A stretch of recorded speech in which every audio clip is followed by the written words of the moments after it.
formarse grupos como los de hepatocitos de forma irregular y bandas de tejido fibroso, y eso se le llama la cirrosis. En esta clase veremos entonces la definición, la epidemiología, la etiopatogenia, manifestaciones clínicas, métodos de diagnóstico, tratamiento y estrategias de prevención. Entonces, la definición es una lesión necroinflamatoria aguda difusa en el hígado que está causada por los diferentes virus de la hepatitis.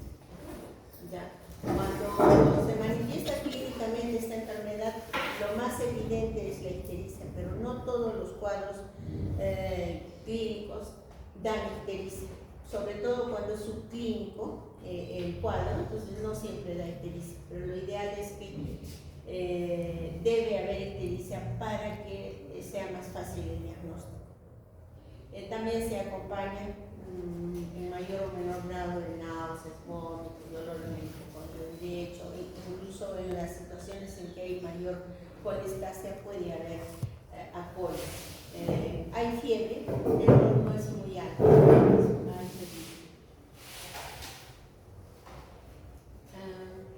Bueno, esta enfermedad entonces se puede presentar de diferentes formas. Puede ser una infección asintomática, puede ser una presentación en la cual sí van a haber manifestaciones clínicas, eso le llamamos hepatitis aguda. Otra en la que el paciente puede quedar como haber tenido asintomática y quedarse como portador. Puede también ir a la hepatitis crónica o una enfermedad fulminante. Hemos dicho que los que producen esta enfermedad y los más conocidos y frecuentes son A, B, C, D y E. El A y el E se contagian por vía fecal-oral. El B, C y D por vía parenteral, percutánea, vertical de la madre al niño, relaciones sexuales, uso de objetos contaminados. El C y el G, bueno, esos no son siempre admitidos, el G y el C. En cuanto al diagnóstico diferencial de un cuadro de hepatitis viral, tenemos que también otros virus sistémicos van a ocasionar cuadro de hepatitis, pero estos, como su nombre lo dice, son sistémicos. Su efecto es a nivel sistémico, pero pueden a la vez agredir el hígado. En cambio, estos virus de la hepatitis son virus hepatotróficos, que se ubican específicamente a nivel del hígado y de los hepatocitos, pero también pueden dar algunos cuadros fuera del hígado, algunas manifestaciones extrahepáticas. Entonces, los virus sistémicos que dan cuadro de hepatitis también son el citomegalovirus, el herpes, Epstein-Barr, fiebre amarilla, adenovirus, rubiola y el virus del ébola. Hay también infecciones no virales, bacterianas y por hongos que pueden estar dentro del diagnóstico diferencial de una hepatitis viral. En bacterias, leptospirosis, una sepsis en general puede también provocar cuadro de ictericia, tuberculosis, fiebre tifoidea. En hongos, la histoplasmosis. Hay tóxicos y fármacos como el alcohol, que puede ocasionar una hepatitis aguda alcohólica. Pesticidas, fármacos como el paracetamol, isoniazida, alotano, inhibidores de la monoaminoxidasa. Isquemia, la isquemia hepática también puede provocar, debido a una hipoxia hepática aguda como un shock, como una sepsis, una insuficiencia cardíaca congestiva, puede provocar cuadros de ictericia, que se van a confundir con una hepatitis. La enfermedad de Buchiari también, y relacionados con el embarazo, hígado graso agudo del embarazo y la toxemia gravídica. Se dice entonces que los agentes causales más conocidos son A, B, C, D y E. El F y G no son clasificados como entidades clínicas estándar o causantes principales de la enfermedad hepática aguda, ya que el F es extremadamente infrecuente y el G no ha sido aislado claramente. Algunos mencionan que parece ser que es una variedad del C, entonces no siempre es considerado. Entonces, los que provocan es A, B, C, D y E. Algunas características epidemiológicas del virus de la hepatitis, de las hepatitis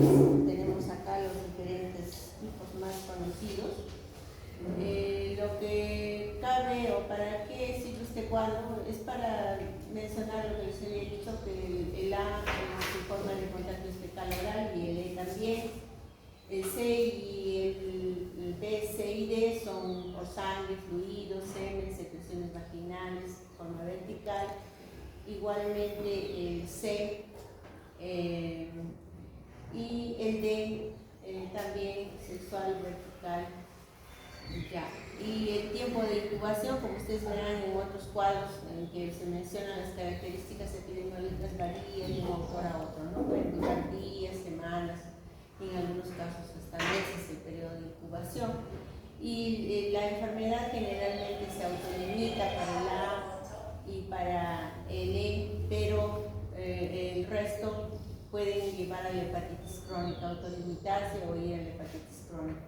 Quien más lleva la hepatitis crónica mencionan que es el C, ¿no? Y el D, cuando se sobreinfecta a un paciente que está con B, puede condicionar una hepatitis fulminante. Es otro cuadro que nos sirve para ver quiénes son los más expuestos, qué personas.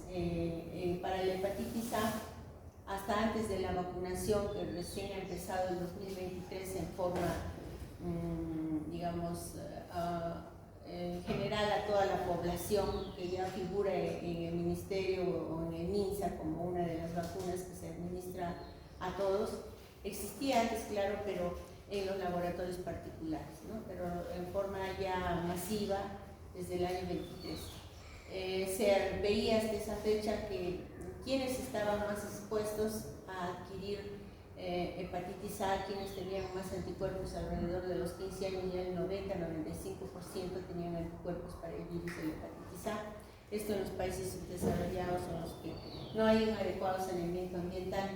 Y es por esto que los adultos de países desarrollados que venían a estas zonas podían adquirir hepatitis y lo más probable era la hepatitis A. El virus de la hepatitis B existen zonas endémicas, por ejemplo la cuenca del Amazonas en nuestro país, los valles interandinos y gran cantidad de los nativos de la zona de la selva, que tienen alta prevalencia, y algunos valles interandinos como Ayacucho, en Cusco, en Abancay, que tienen bastante prevalencia o tenían, digamos, para la hepatitis B. También hay grupos de riesgo como son los trabajadores sexuales, los trabajadores de salud, que los hemodializados, los politransfundidos, que tienen mayor probabilidad de adquirir la hepatitis B. Pero también con la administración de la vacuna, ya desde hace más o menos unos 15 o 18 años atrás, esta alta prevalencia, sobre todo en los lugares endémicos como es en los valles interandinos, donde se ha intervenido bastante con las vacunas, ha disminuido la frecuencia, ¿no? Entonces, de tener nosotros una prevalencia para antígeno de superficie alta, en nuestro país estamos en una prevalencia intermedia, ¿no? Como veremos en los cuadros siguientes. El virus de la hepatitis C es similar al B, pero en algunos estudios que realizaban decían que el C se contagia más por la cirugía, las funciones de repente del personal de salud que se hace en forma accidental, pero sobre todo por las cirugías, ¿no? Y esta enfermedad tiene la característica de que no da mucha sintomatología, es decir, no da un cuadro clínico agudo, casi nunca, y se manifiesta con el cuadro crónico, como es la cirrosis o el hepatocarcinoma. En cuanto al virus D, es un virus incompleto, como veremos más adelante. Había mayor prevalencia en las zonas de la cuenca del Amazonas, en los nativos de ese lugar, y necesita del virus de la hepatitis B para poderse desarrollar, cuando hay una coinfección, es decir, una infección simultánea de los dos virus, el cuadro clínico no es tan severo cuando hay una sobreinfección, es decir, ya una infección por el B puede ser crónica, yendo a la cronicidad, y sobre ello se injerta una infección por el dengue, entonces se puede producir una hepatitis pulmonar. El virus de la hepatitis E mencionan algunos, más que una infección en el ser humano, una zoonosis, ¿no? Se encuentra en muchos animales, en nuestro medio, sobre todo en el cerro, en la zona de la costa, y tiene forma de contagio similar al virus de la hepatitis A, por mala manipulación de alimentos, aguas contaminadas con las heces de los animales o de personas infectadas.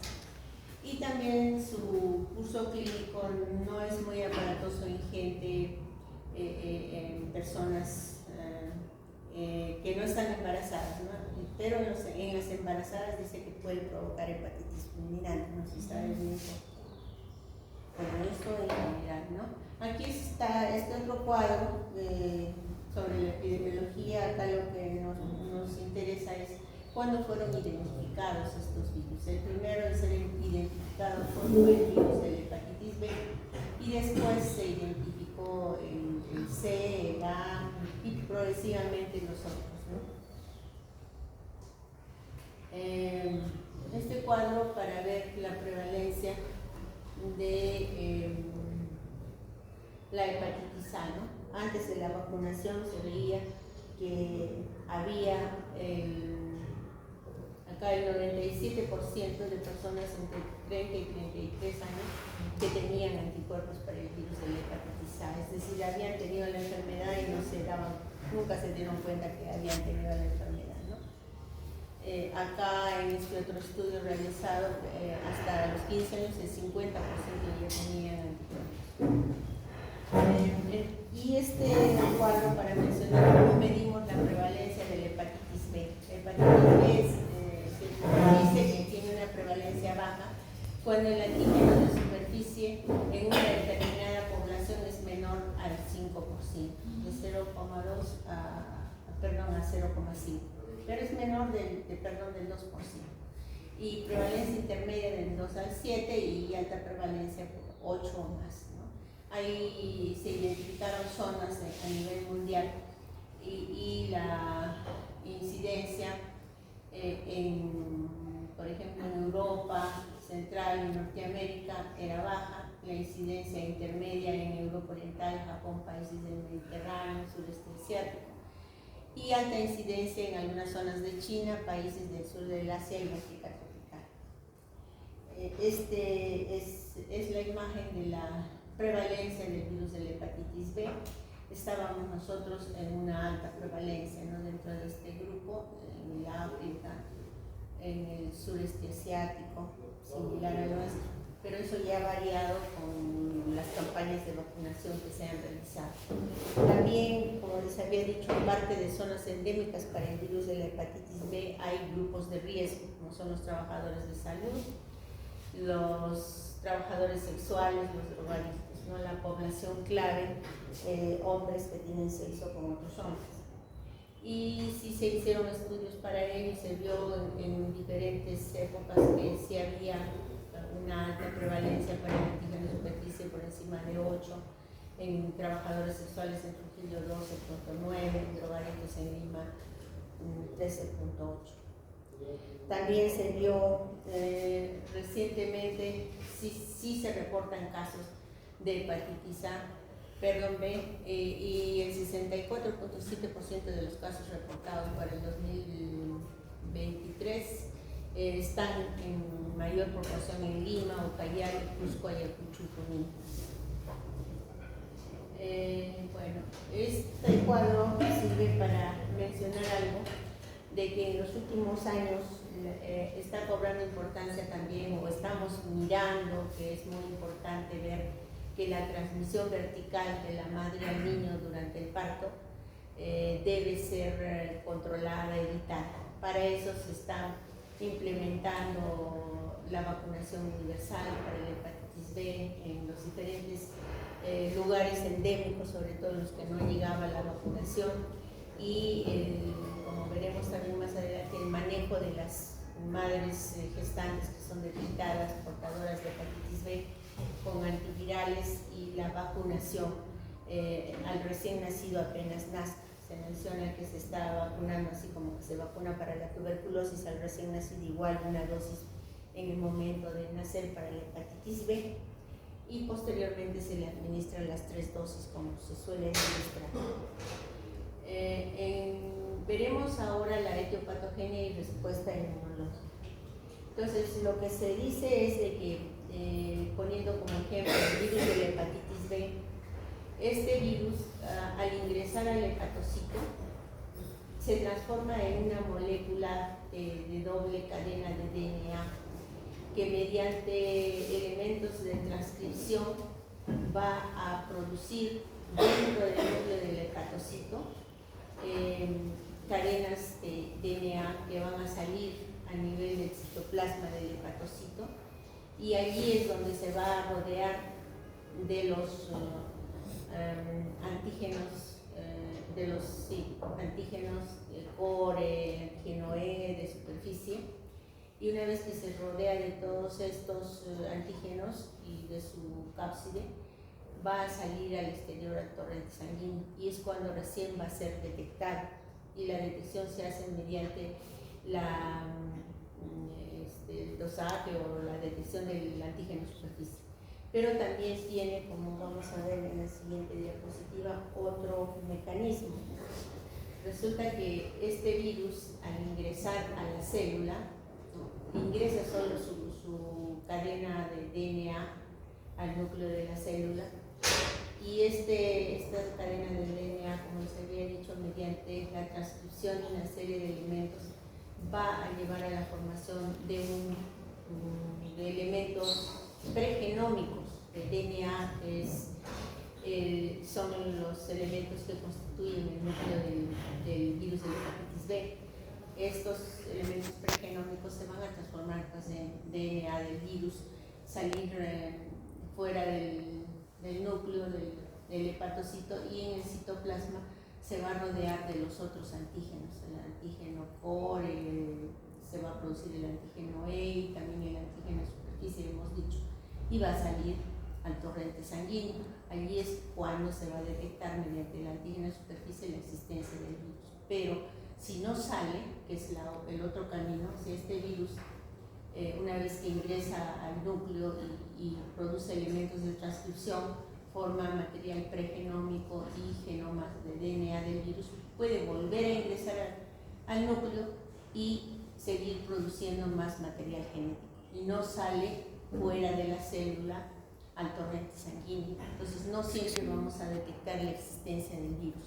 Por eso es que cuando ya no se encuentra antígeno de superficie en el torrente sanguíneo, podemos decir que la infección ha sido controlada, pero no podemos estar seguros si todavía hay material genético del virus dentro del hepatocito y del núcleo, que puede llevar posteriormente a las mutaciones que llevan al cáncer de hígado, o puede nuevamente manifestarse en el torrente sanguíneo. Entonces, por esto se dice de que no podemos estar seguros que quien ha padecido de hepatitis B esté curado. Bien, entonces esas son las dos formas en las que el virus puede estar en el organismo. En relación a la patogenia, se va a producir una lesión hepática caracterizada por degeneración de los hepatocitos, necrosis, proliferación de las células de Kruger, infiltración celular inflamatoria y regeneración celular. O si no, cuando se produce la degeneración celular, esta es menos frecuente en los hepatocitos que bordean las áreas periportales. Entonces, esta degeneración celular se puede presentar por dos mecanismos: mediante una degeneración globosa del citoplasma y la célula estalla, o mediante una hialinización, produciendo una pignosis del núcleo, ¿no?, y la muerte celular. Cuando se produce este daño, el patrón celular de los hepatocitos, o el patrón de los cordones de los hepatocitos, se desorganiza. Hay zonas entonces de necrosis, grandes o pequeñas, que confluyen formando puentes. Si la necrosis es masiva y amplia, estos hepatocitos destruidos van a ser reemplazados por tejido fibroso. y entonces vamos a ir a la cirrosis. Pero si esta necrosis no es tan severa y los hepatocitos logran recuperarse y reinstalarse la arquitectura de los lobulillos, entonces va a llevar a una regeneración total de la estructura del hígado. En cuanto a la respuesta inmune, ustedes saben que una vez que ingresa el virus, hemos dicho, al hepatocito, va a ser captado por el sistema inmunológico como una célula normal, ¿no? Porque van a haber marcadores que indican que está colonizada. Y entonces va a despertar la respuesta inmune inespecífica y la respuesta inmune específica. Cuando el daño del hígado se produce, es a través de dos mecanismos. Es el daño celular directo, es decir, al ingresar el virus a los hepatocitos ya está produciendo un daño. Y esto va a inducir a una respuesta inmunológica contra estos antígenos del virus que están como marcando a los hepatocitos, ¿no? Y una respuesta inmunológica durante la fase aguda de la infección va a causar daño celular, pero va a eliminar al virus. Una respuesta inmunológica adecuada. Una respuesta inmunológica marginal va a llevar a la no eliminación del virus. O sea, no hay una adecuada respuesta y conduce a un estado crónico o deportado. Pero si hay una respuesta inmunitaria exagerada, va a llevar a la hepatitis fulminante o necrosis hepática grave. Y entonces el reconocimiento adecuado, una activación adecuada, normal de la respuesta inmunológica, va a destruir las células y también va a producir que la infección sea abortada.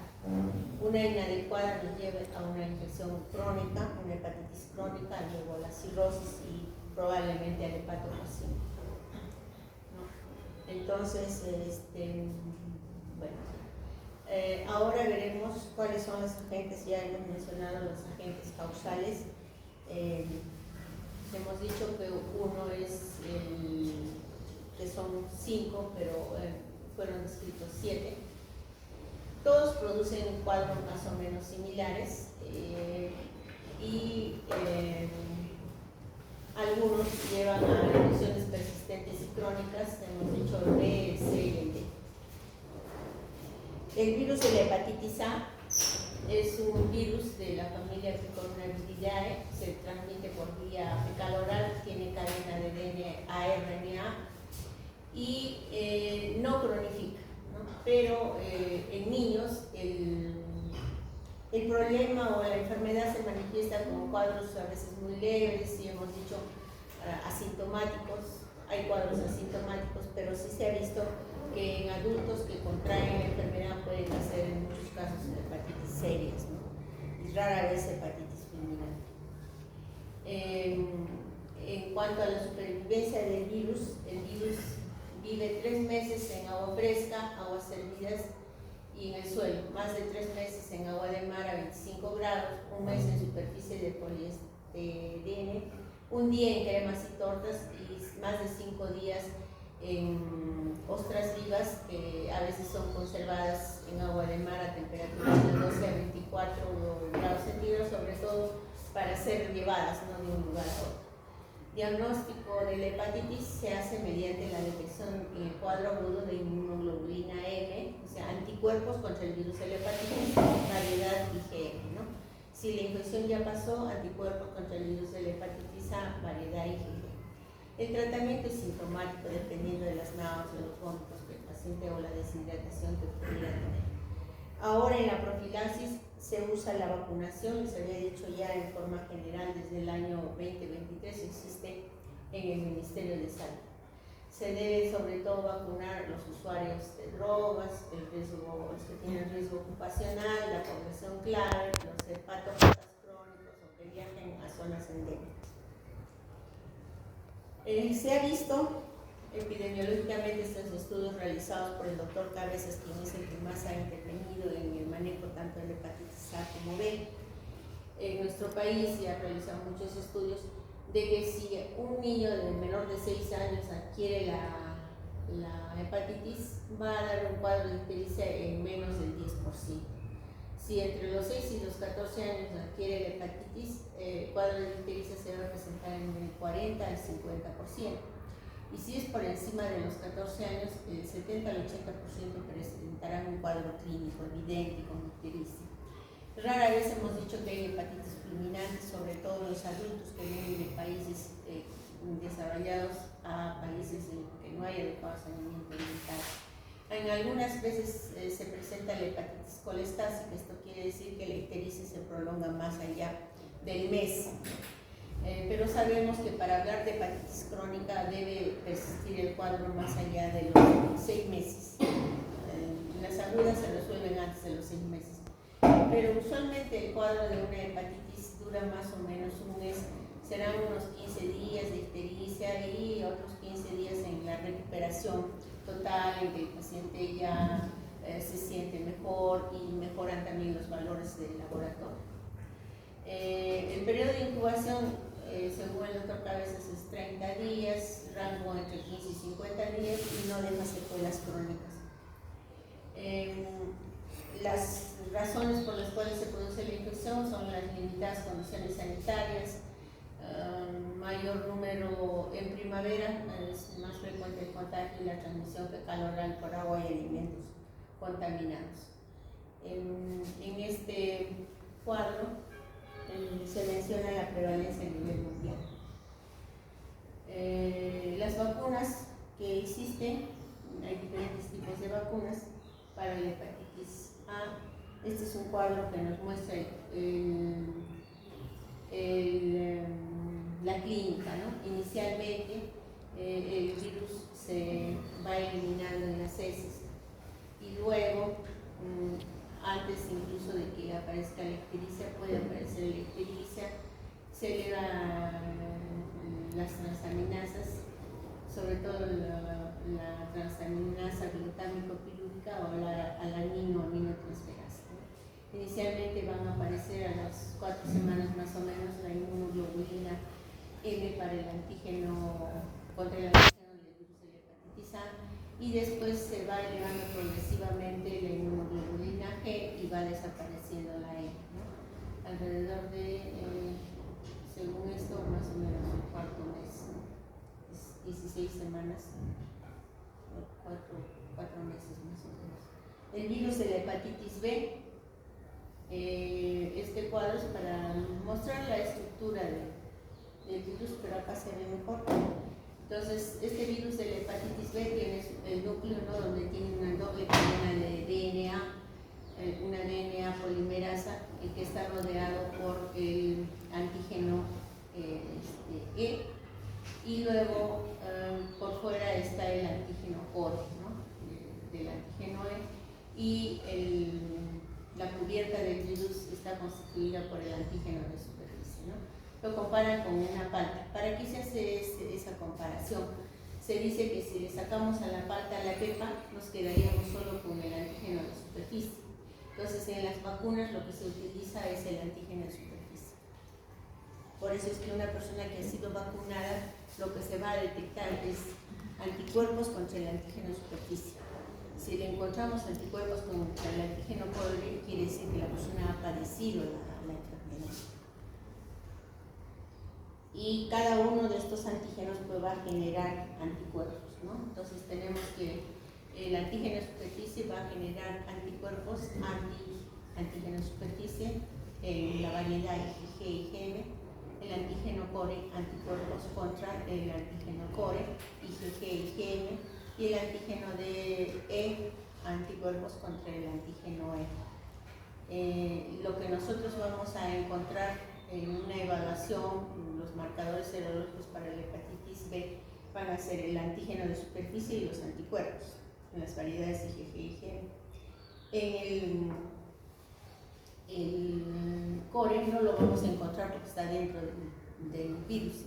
Lo que vamos a encontrar son los anticuerpos, anticore IgG, IgM o anticore total, ¿no?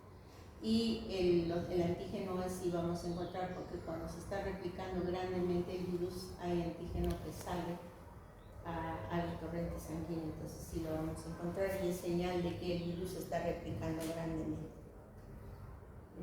El virus de la hepatitis B tiene una dosis infectiva que puede ir de 10 a la 2 a 10 a la 9 en el semen o en la secreción vaginal, de 10 a la 6 a 10 a la 7, eso es en la secreción vaginal, y en sangre es de 10 a la 2 a 10 a la 9. En el medio ambiente el virus puede sobrevivir en la sangre seca durante semanas y se mantiene estable fuera del organismo al menos durante 7 días. Los desinfectantes actúan contra este virus como el hipoclorito de sodio, el alcohol al 70%, el glutaraldehído alcalinizado y no es estable a temperaturas por encima de 60 grados. Y su inactivación se realiza en autoclave a 121 grados centígrados al menos durante 20 minutos y es resistente a la luz ultravioleta. La forma de contagio del virus de la hepatitis B es sexual, parenteral, perinatal, horizontal. Mencionan que hay doctores, esto no lo aceptan muchos autores, pero el doctor Cabezas, que ha investigado esto, él menciona de que estos vectores actúan más como elementos mecánicos, es decir, como una aguja de venopunción. Puede ser que, por ejemplo, los murciélagos y los mosquitos que pudieran transmitir el virus en sus trompas o en su boca, ¿no? Los murciélagos que se han mordido a alguien y luego inmediatamente van y lo muerden a otro.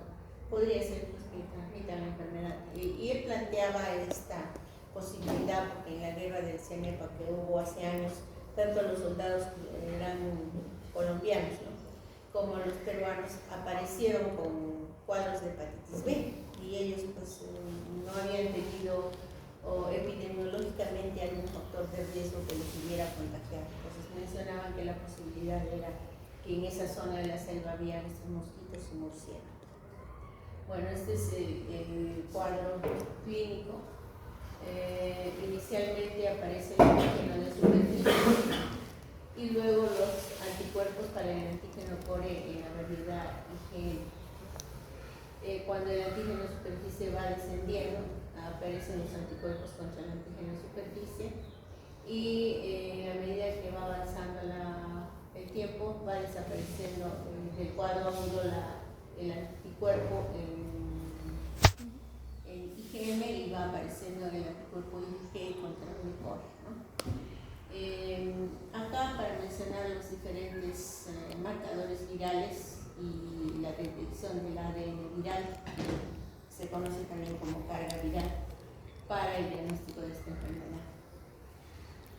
Entonces, en este cuadrito, para que puedan entender mejor, en la hepatitis aguda vamos a tener anticuerpos contra el antígeno core IgM. Anticuerpos contra el antígeno, es el único anticuerpo, ¿no? Anticuerpos contra el antígeno core IgM, el antígeno de superficie, el antígeno E positivo y el ADN del virus se puede detectar. En la hepatitis crónica es anticuerpos contra el antígeno core IgG, pero sí sigue positivo el antígeno de superficie del virus, el antígeno E, que nos dice que el virus se está reproduciendo, y el ADN del virus. Hay otra variedad de la crónica u otros hallazgos que también es crónica, le dicen mutante, pero que también sigue el IgG contra el core, el antígeno de superficie positivo. El antígeno E no está presente, pero sí anticuerpos contra el antígeno E, pero basta que el antígeno de superficie esté positivo, esa persona puede contagiar. Y el ADN del virus con mayor razón. En el estado de portador, que también es contagiante, tenemos anticuerpos contra el antígeno core IgG, antígeno de superficie y el antígeno E. En la hepatitis curada vamos a tener todos los antígenos, ¿no? Todos los anticuerpos. Anticuerpo contra el core IgG, anticuerpo contra el antígeno de superficie y anticuerpo contra el antígeno E. Y en la vacunación hemos dicho que solamente se debe encontrar anticuerpos contra el antígeno de superficie.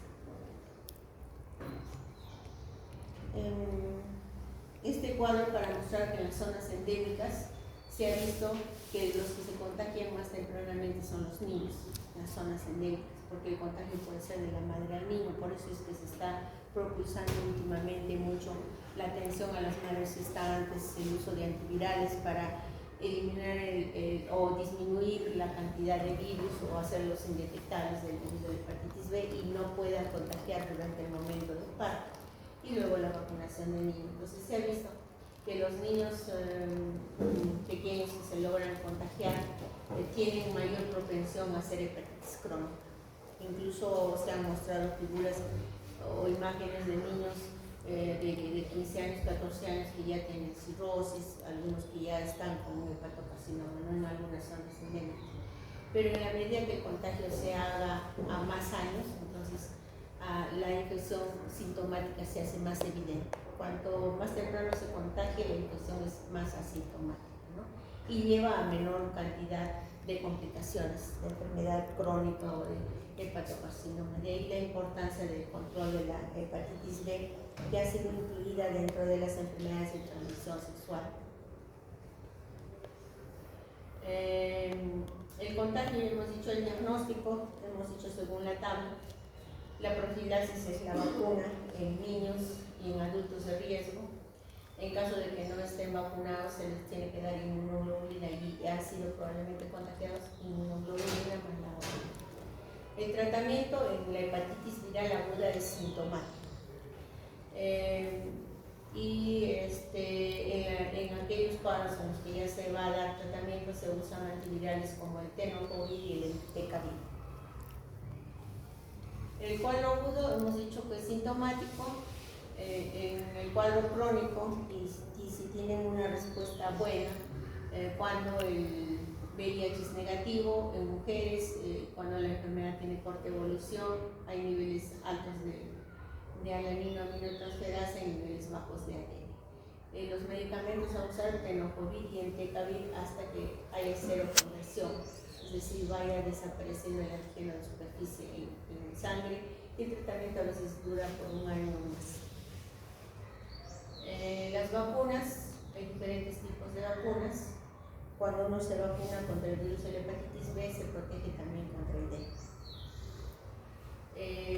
Este era un cuadro antiguo en el que teníamos una alta prevalencia del virus de la hepatitis B, más allá del 8%.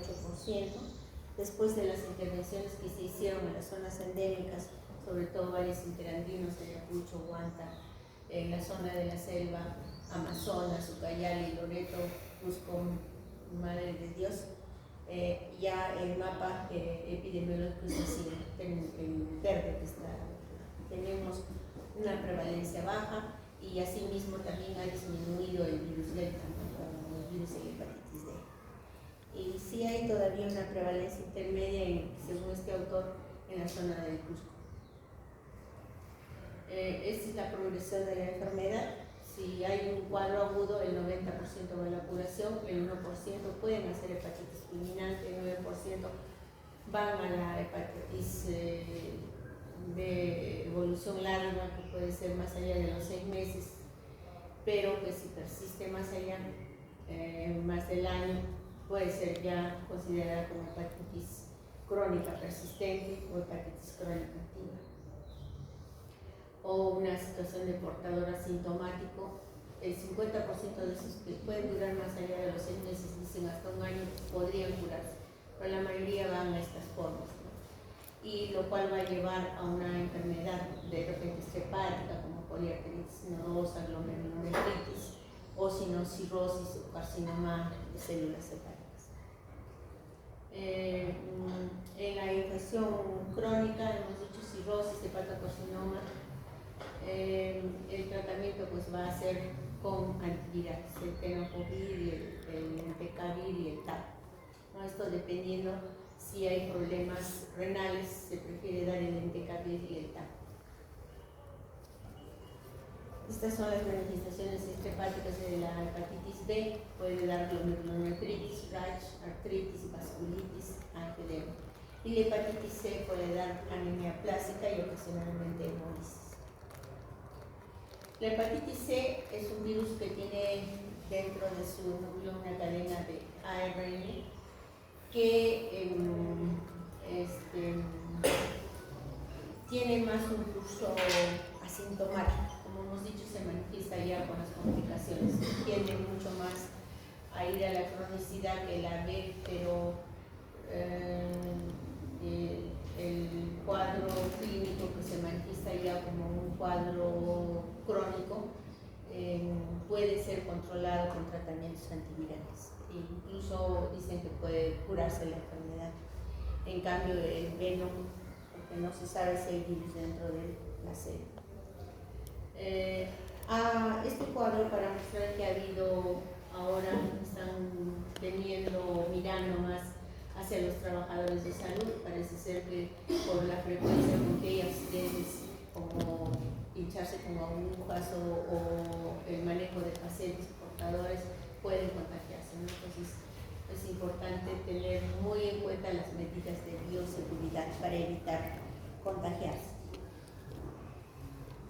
Entonces, otra vez la transmisión percutánea a través de inyecciones de drogas de uso intravenoso, transfusión, trasplante de órganos, procedimientos invasivos usando equipos contaminados, práctica de inyecciones no seguras ocupacional mediante accidentes con agujas hipodérmicas, pero también se mencionaba la salpicadura de secreciones a la conjuntiva ocular, ¿no? Entonces, por eso la importancia de usar lentes protectores, ¿no? Prácticas sexuales que llevan a la exposición en sangre, por ejemplo, la población clave y en especial los infectados por VIH, mucosa perinatal y sexual. La hepatitis aguda rara vez se presenta con la C, más se presenta como crónica. Puede incluso tener sus transaminasas normales. Si estamos frente a una cirrosis, hay que investigar hepatitis C, no solo B, y hay que hacerle la prueba de Child para ver qué grado de compromiso hay. También debemos investigar hepatocarcinoma y otras manifestaciones hepáticas.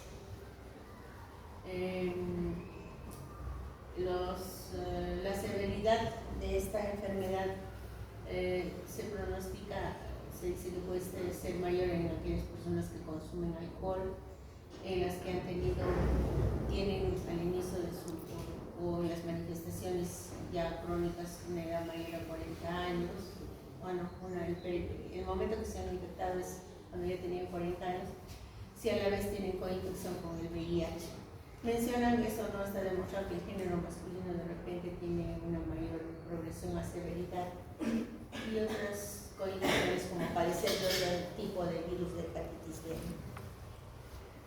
La detección se hace mediante en la hepatitis aguda mediante la detección del ARN del virus o los anticuerpos contra el virus de la hepatitis C. En la hepatitis curada no va a haber ARN del virus, pero sí anticuerpos, y una infección aguda precoz se puede detectar mediante la evaluación del ARN del virus. Las drogas que se usan más en nuestro medio son el sofosbuvir y el velpatasvir. Pero según este autor, se deben administrar diferentes tipos de drogas combinadas o no solas, dependiendo del tipo de la variedad de la hepatitis C. La hepatitis C tiene 4 tipos, variedades, si es el 1, el 2. Pero en nuestro medio, en el programa de control de hepatitis C, mencionan que se pueden usar el velpatasvir y el sofosbuvir. Se debe evitar el Previr en insuficiencia hepática y el sofosbuvir en insuficiencia renal.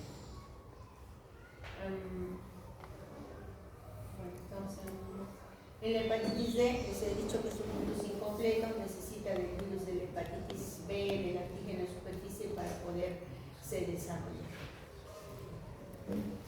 Y su detección se hace mediante la evaluación de anticuerpos tipo inmunoglobulina M en el cuadro agudo, inmunoglobulina G para hepatitis D en el cuadro crónico.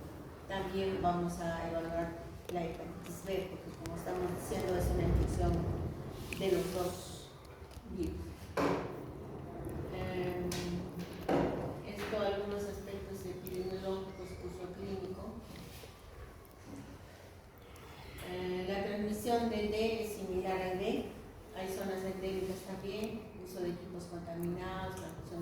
hemoderivados, permucosa, transmisión sexual. Dicen que es menos eficiente que en el B, horizontal, por el uso del material contaminado de una persona a otra, y en zonas endémicas para el B y para el B. Se menciona que en zonas endémicas, por ejemplo, el B es más frecuente en niños, no necesariamente solo porque se han contagiado durante el nacimiento, sino parece ser que a veces las costumbres de darles alimentos premasticados a los niños, por ejemplo, en las zonas de los valles interandinos a veces usan maíz, trigo, como los niños todavía no tienen dientecitos algunos, lo premastican y se los dan. Y entonces pueden haber lesiones tanto en la madre como en el niño, o de repente podrían estar hasta usando la misma cuchara tal vez, y el virus está en la saliva, entonces podría contagiarle al niño. Bueno, eso no está demostrado, pero sí se menciona. El virus de la hepatitis E tiene también diferentes variedades. Dicen que la 1 y 2 es la que más afecta a los humanos, 3 y 4 ocasiona hepatitis en otros mamíferos, ocasionalmente en humanos. Se transmite por agua y alimentos contaminados. Tiene en su genoma cadena de RNA simple, es de la familia Calicivirus, es esférico y aproximadamente mide entre 27 a 34 nanómetros. Esta enfermedad se controla y hay brotes debido a agua contaminada o carne poco cocida. Es extremadamente lábil, no tolera altas concentraciones de sal y el diagnóstico se hace mediante la detección de inmunoglobulina M contra el virus de la hepatitis E, es decir, antivirus de la hepatitis E y IgM en las infecciones pasadas IgG. Se produce hepatitis fulminante entre un 20 a 40% de gestantes que padecen esta enfermedad dicen que pueden tener hepatitis fulminante. Otros autores mencionan hasta 40%. Es una zoonosis porque se encuentra sobre todo en nuestro país en el cerdo. Existe en otros lugares del mundo, en otros animales como el dromedario, en el conejo y en algunos peces, ¿no? En los lugares en el mundo en que se ha encontrado el virus de la hepatitis E, en nuestro medio, sobre todo en las ciudades de la costa, ¿no? El tratamiento es sintomático del virus de la hepatitis E. En las formas crónicas se puede usar ribavirin, sofosbuvir. No existe vacuna en el mundo, pero sí hay una vacuna en la China, que solamente está aceptada o es de venta en la China. En el Perú, para el año 21 se vio entonces que cuando todavía no estaba instalada en forma masiva la vacuna para la hepatitis A, les había dicho que había un 98.4% de prevalencia de anticuerpos para el virus de la hepatitis A, y había bajado la prevalencia para el antígeno de superficie porque desde años antes estaba vacunando. Anticuerpos contra el antígeno core también, y estos anticuerpos contra el antígeno de superficie pareciera, ¿no? Este es el antígeno de superficie. Y también el porcentaje de hepatitis C, pero sí se ha visto que había un buen porcentaje para hepatitis E. Pero se menciona que eso se puede controlar solo con un adecuado saneamiento ambiental y tener cuidado en la manipulación, consumo de alimentos y lavado de manos, como ocurrió cuando aún no había vacunas para la A en diferentes países desarrollados. Bueno, las manifestaciones clínicas, cuadro clínico. El cuadro clínico característico es el dolor en cuanto al derecho, sobre todo la ictericia. Si no hay ictericia, vamos a tener dificultades en el diagnóstico. El paciente también va a tener sensación de cansancio y dolores musculares, malestar abdominal, pérdida del apetito, puede haber fiebre, febrícula, náuseas, vómitos. Las orillas se tornan más oscuras, de un color café oscuro como el té. La ictericia la coluria precede a la ictericia. Es decir, si el paciente ya siente estas molestias y ve que sus orinas están más oscuras, puede ser que están concentradas porque no está tomando mucho líquido por la fiebre, pero la coluria se diferencia porque va a teñirle la ropa, sobre todo si es blanca, o un papel blanco secante que no pongas si lo tiñe, o en las paredes del frasco donde se junta la orina, uno mueve la orina y ve que discurre la orina de color así más amarillo intenso. Entonces estamos probablemente frente a una coluria, ¿no?, que va a preceder a la ictericia. Ya después, cuando se elevan más los niveles de bilirrubinas en sangre, si mal no recuerdo, por encima de 2, recién se va a hacer evidente la ictericia en piel y mucosas. Pero antes ya está apareciendo en la orina. Dependiendo si hay colestasia, van a tener las deposiciones un poco más claras. Colestasia se ha visto que se presenta en algunos cuadros de hepatitis A. Y finalmente el signo clave es la coloración amarilla de piel y mucosas. En cuanto al curso clínico de la hepatitis, tiene un periodo de incubación en el que el virus ingresa al organismo, se empieza a replicar y pone en marcha los mecanismos inmunológicos. Y todavía las manifestaciones clínicas no son evidentes, ¿no? Es asintomático. Después ya viene el periodo prodrómico en que el paciente va a presentar, cuando se va a manifestar el cuadro clínico, en un 75% de casos, síntomas inespecíficos como astenia, anorexia, mialgias, malestar general, náuseas, vómitos, un leve dolor en el hipocondrio derecho y asco por algunos alimentos, sobre todo por alimentos como las carnes, el tabaco. Va a tener cefalea y finalmente febrícula o fiebre. La coluria precede, hemos dicho, la ictericia y se atenúa en la medida que la ictericia se hace más evidente y va bajando la fiebre. El periodo de estado o fase ictérica es la fase en la que cuando hay cuadro clínico se va a manifestar la ictericia. En la medida que va apareciendo la ictericia, va desapareciendo más estas molestias del cuadro prodrómico. Puede haber hipocolia. La remisión progresiva de estos síntomas prodrómicos, como son en este momento se presenta la remisión de estos síntomas como son la astenia y la anorexia. En la medida que vaya disminuyendo la ictericia y desaparezcan los otros síntomas restantes como astenia, anorexia, coluria y hipocolia, va a pasar el periodo de estado y se va a empezar a presentar la recuperación clínica completa al mes, pero la recuperación bioquímica puede durar hasta 6 meses.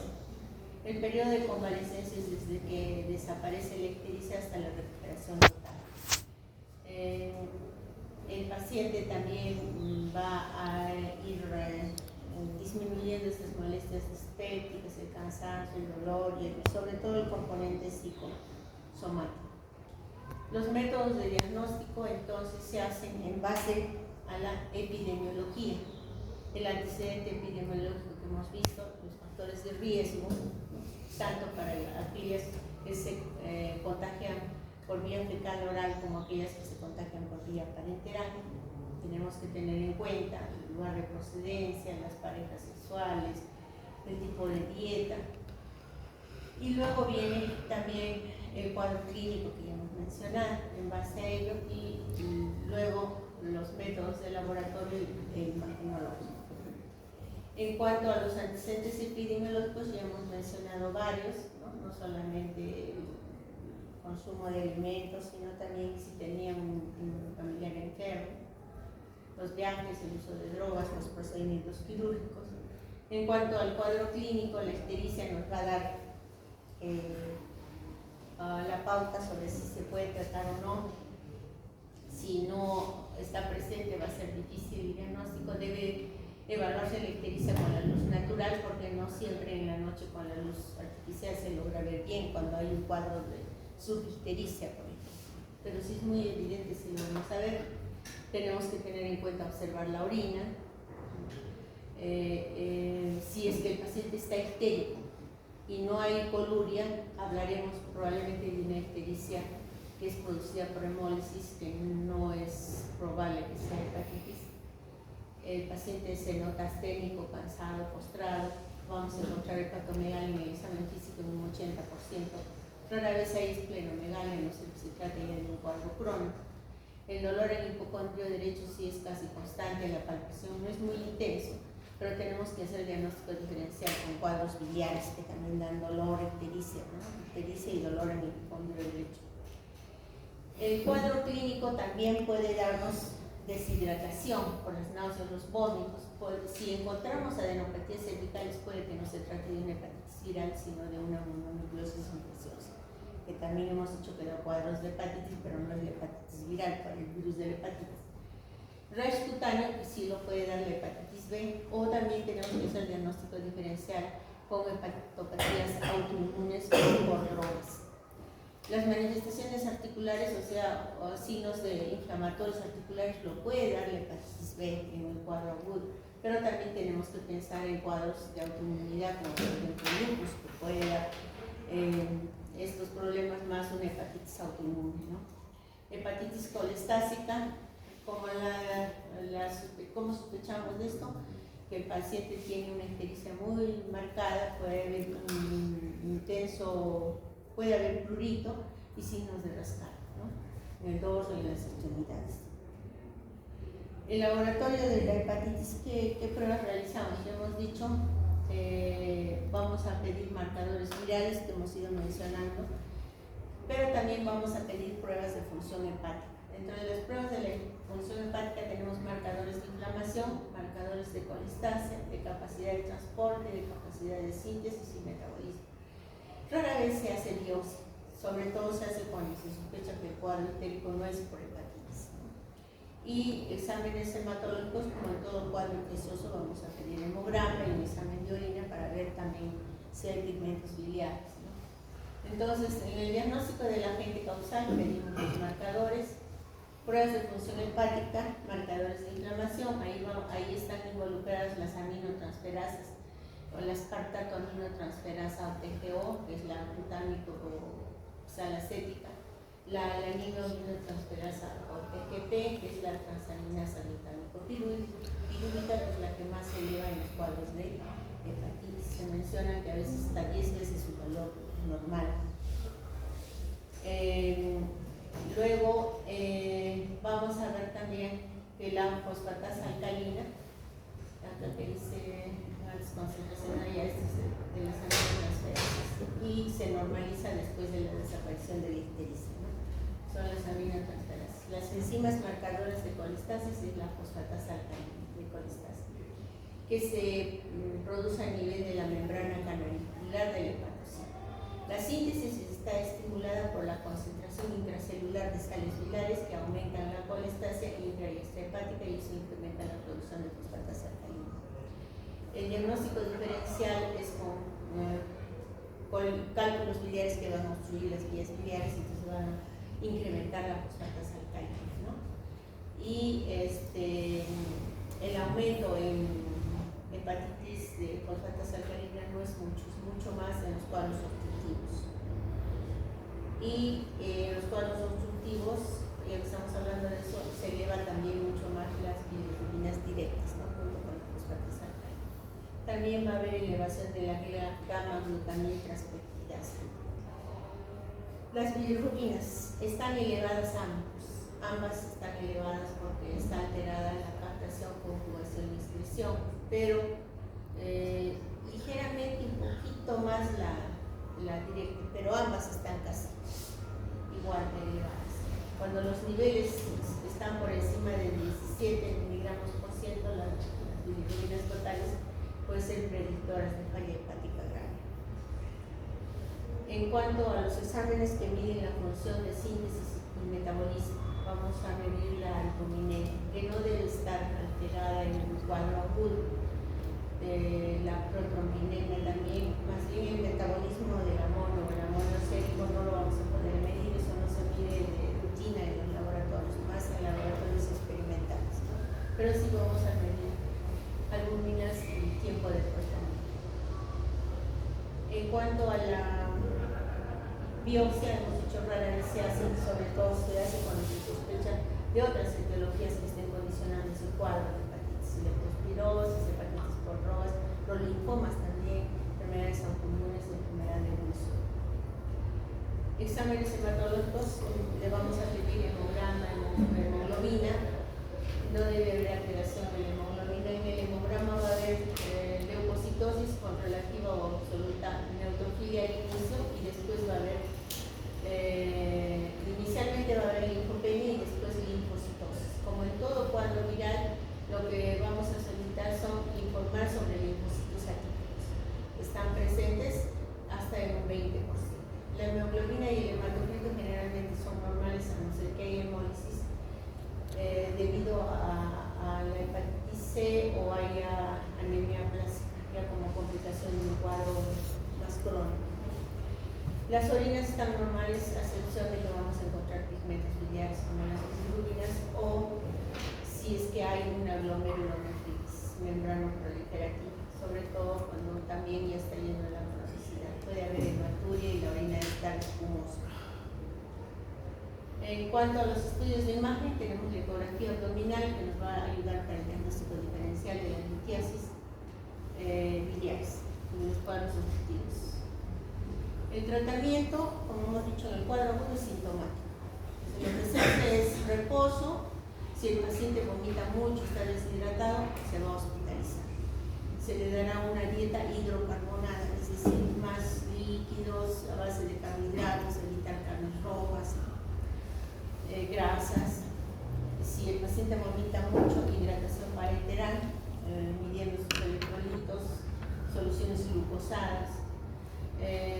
Para el vómito le daremos antieméticos de origen central o de origen periférico, el dimetilinato, la metoclopramida. Si es que la ictericia es marcada y hay prurito, podemos darle soluciones de antihistamínicos o mentoladas, ¿no?, para evitar el rascado. Y el uso de antivirales, sobre todo en enfermedades crónicas, o si estamos viendo que el cuadro es muy severo, también se contempla esa posibilidad. El control, una vez que ha presentado la enfermedad, el control de los signos de insuficiencia hepática, como el compromiso de conciencia, el seguimiento y la mejoría mediante controles de transaminasas, bilirrubinas, proteínas totales fracionadas mensuales, ¿no?, hasta los 6 meses que deben normalizarse, hemos dicho, en el cuadro agudo. La prevención mediante el aislamiento, la abstinencia sexual, el uso de vacunas y un adecuado saneamiento ambiental. Profilaxis, nuevamente, en forma separada para la A y la E, agua potable, manipulación de alimentos y evitar los mariscos crudos. Para la B, la C y la D, transfusiones seguras, no uso de drogas endovenosas, vacunarse y evitar la promiscuidad. Inmunización, tenemos vacunas para la A y la B, que es la inmunización activa. La pasiva, si no ha sido vacunado, se administra inmunoglobulinas, simultáneamente luego la vacunación. No hay vacunas para la C, la D, la E, la F y la G. Se previene la D vacunando a la B. Prevención, nuevamente, vacunas, evitar en lo posible sangre no muy seguras y verificar la calidad de sangre. Uso de condón nos ayuda a evitar el contagio de las que se contagian por vía parenteral. Bueno, estas son recomendaciones para la exposición ocupacional, ¿no? O sea, si no han sido vacunados, vacunarlos, si no tienen adecuada cantidad de anticuerpos, de repente administrar la inmunoglobulina en forma profiláctica y revacunarlos. Y esto es para el manejo de las gestantes, ¿no?, que habíamos dicho que cuando se detecta una madre gestante con hepatitis B, es posible usar antivirales hasta el momento del parto, y cuando nazca el niño vacunarlo